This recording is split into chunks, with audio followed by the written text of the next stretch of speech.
我们开封6款不同基酒做的梅子泡酒。第一款是用威士忌浸泡的，入口是果甜和微微的酒感，中口是梅香，后口是威士忌自身的味道，过渡自然，但融合度不像威士忌和草莓那样完美。喜欢威士忌的朋友可以尝试。第二款是用真露浸泡的，由于酒精度数低，激发出的梅香比较少，完全没有酒味，喝起来感觉特别像果汁，适合平时不常喝酒的朋友。第三款用二锅头浸泡的，入口是果甜，口腔中有一点二锅头的酒感，但完全没有刺激的口感，回味是梅香和酒感的融合，梅子的清透感和穿透力特别的突出，果味与酒味互补，融合的恰到好处。第4和第5款分别是伏特加和朗姆酒浸泡的，这2款酒适合泡大多数的水果，优点是没有明显的酒味，果味被提炼的也很好，缺点是口感显得中规中矩，比如有的酒自身有特别突出的口感，会弥补果味的不足，但这2款没有。两者相比的话，朗姆酒浸泡的果味更加的浓郁一些。第6款是用小刀浸泡的，入口是绵柔的滋味，中口是梅香，后口又是梅香和浓香的融合，整体没有酒的刺激感，但又能把浓香酒的特点很温柔的表现出来，瞬间让人体会到浓香酒的美妙，非常适合爱喝浓香酒的朋友。你更喜欢哪一款呢？评论区告诉我吧。邀请粉丝品尝的草莓威士忌，今天出酒，先把酒过滤到一个大酒罐里，威士忌自身的橡木桶滋味融入到酒中，跟草莓果味做了一个很好的互补，而且融合过渡的非常自然。最早的这个实验组合让我意识到酒的某个特点和果味互补会让泡好的果酒更有层次。最后先装出来3瓶送去检测，等检测合格后我会陆续联系大家包邮送出。剩下的草莓有点多，之前都扔掉了，但总感觉有点浪费。刚好买的紫铜蒸馏器有串香装置，于是我实验一下把草莓里的酒再蒸馏出来会怎样。第一次蒸馏得到2升38度的酒，草莓的价值基本上被我完全榨干了。不过酒看着有点浑浊，于是我决定第2次蒸馏。2次蒸馏一定会损失掉更多的果香，毕竟只是试验。蒸馏出来的酒到底能做什么用，也有待探索。最终得到1升70度，带有草莓香气的蒸馏酒。大家觉得这个酒应该叫什么酒呢？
关于泡酒，收到最多的私信是开封过滤后的沉淀问题。其实绝大多数都是果渣，果渣大多少跟过滤的目数有关，过滤部越细，后期的果渣越少，不是像棉花一样的絮状沉淀，一般都是没有问题的。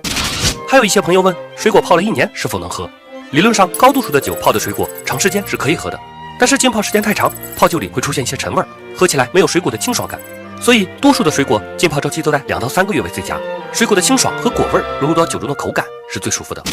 还有经常喝酒的人会说没有酒味，就跟我家老爷子一样，我每次泡酒都会给他邮寄，他每次都说没有酒味，跟果汁一样。后来测试发现，用高度浓香酒作为基酒，泡好的果酒入口会是醇厚干柔浓香酒的滋味，中口会是果香，后口一般是果香和浓香的融合，整体果香比较饱满，同时浓香酒自身的美妙也会被很温柔的表现出来，所以浓香酒泡酒比较适合爱喝酒的人群。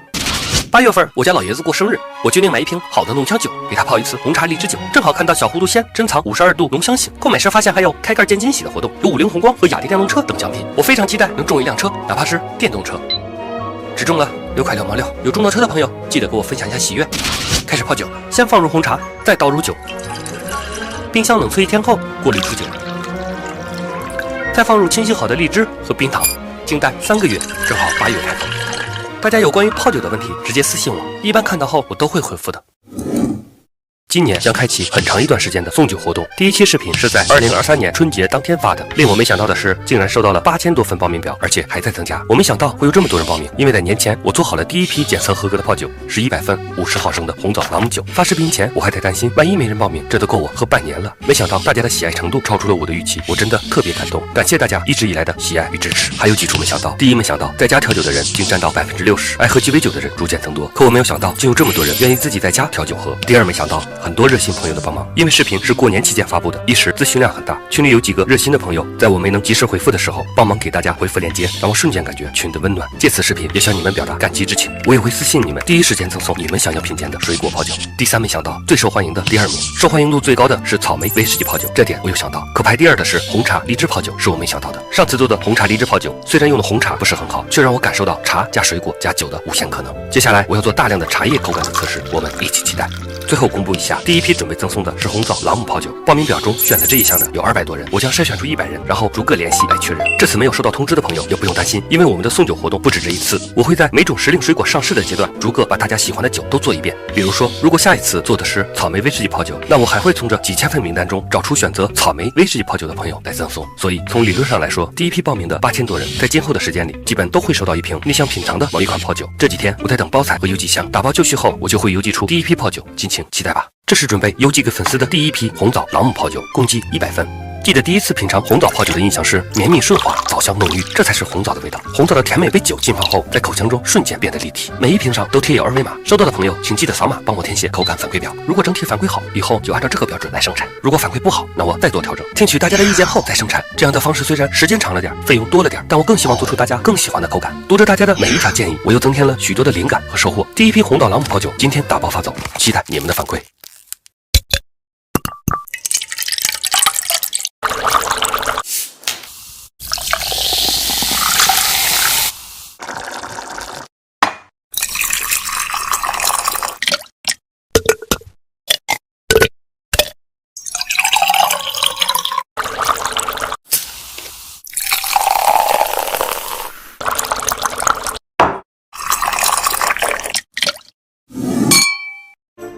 围炉烤手，倒杯热红酒，吃口红酒焖排骨，放下手机，看着炭火，心静了下来，居然能听到燃烧声，意外的解压。煮红酒放入苹果、橙子、丁香、肉桂、香叶，倒入红酒煮至沸腾，盖上盖子焖5分钟，果味会更加浓郁。珐琅锅自循环花洒设计，做出水分也保留了葡萄酒的酒感，还能将水果果味更好的融入到酒中。所谓葡萄酒里酥油，红酒配红肉，白酒配白肉一说，所以我做红酒焖排骨来搭配煮红酒。生姜、大蒜、洋葱炒出香味，放入焯过水的排骨，清炒一会儿，倒入红酒，围炉小火炖20分钟。看来这套装备在户外也非常合适，正好赶在12月20日，京东厨具家具日用品超级品味日，厨具日用品应有尽有，还有超级优惠，每满200减30，满1元享5折，快去点击左下方抢购吧！看着火焰，烤着小手，吃着排骨，喝着红酒，本想在没有暖气的冬天暖和一下，没想到还非常解压。我们开封红茶荔枝泡酒，单独荔枝泡酒虽然也好喝，但层次感不够。这次尝试红茶加荔枝的组合，酒体是红茶带来的深红色，入口是荔枝的果香，比单独泡荔枝的果味更明显一些。中口是荔枝的甘甜，荔枝甜度比较大，但泡酒的甜是那种不会让人感觉到腻的甘甜。后口是红茶的滋味。回甘是红茶和荔枝的融合，可能是所用红茶特点不够显著的原因，整体红茶的滋味并不突出，但会让荔枝的滋味更加明显有层次。我想以后换更好的茶叶，那么茶叶加水果泡酒的结合又会是一些有意思的组合泡酒。红茶荔枝泡酒，个人感觉是5星。